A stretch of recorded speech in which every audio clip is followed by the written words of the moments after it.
एक कोई छोटा पक्षी था, ऐसा उल्टा सोया था लेट करके। ऐसा बहुत सारे पक्षी होते ना ऐसा उल्टा लटकते हैं। उसको नींद आ रही थी, उसको स्वप्न आया। स्वप्न आता तो उसने देखा कि आकाश उसके ऊपर गिर रहा है। वो फट से जगह फड़फड़ा करके भागो भागो भागो भागो भागो। क्यों?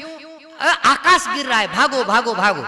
खरगोश सोए थे नीचे, खरगोश भागना शुरू हो गए और पक्षी ने पेड़ पे जितने पक्षी थे सबको जगह दिया, भागो भागो भागो भागो। सब पक्षी भागने लगे।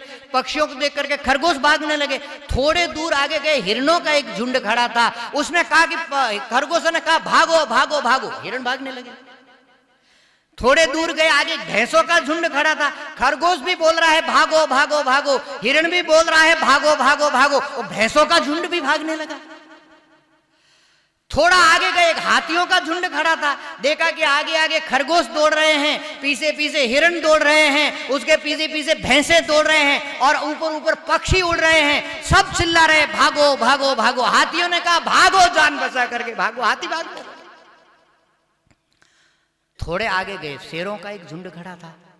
देखा कि धमारोल मचा हुआ है पूरे जंगल के भीतर, घमासान धूला उड़ रहा है। शेरों ने पूछा अरे हो क्या गया? हमारे जंगल में कोई आग लग गई, कोई आफत आ गई, कोई विपत आ गई, क्या हुआ?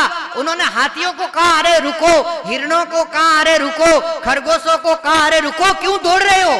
कहा कि कोई बता रहा था भागो भागो भागो। बोले क्यों बता रहा था? बोले हाथियों ने कहा कि हमने तो हिरणों से सुना कि भागो भागो।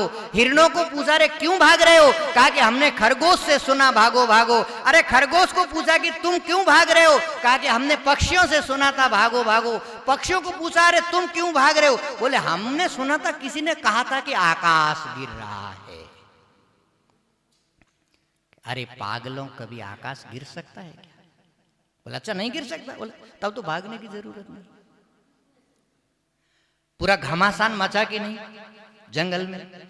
और उस समय यदि कोई ना भागना चाहे तो लोग क्या कहेंगे? भागने वाले क्या कहेंगे? अरे ये पागल है, देखो हम सब लोग भाग रहे और ये भाग। तो बहुत बड़ी व्यवस्था है हमारी ये भागने के लिए भैया। प्रॉब्लम क्या है कि पड़ोसी ने कार खरीद लिया नया नया, अब आपके घर की नींद गई, आपको आपके बच्चे सोने नहीं देंगे। तो इस अंधी दौड़ में आप कब तक दौड़ोगे? इसका कोई एंड नहीं है।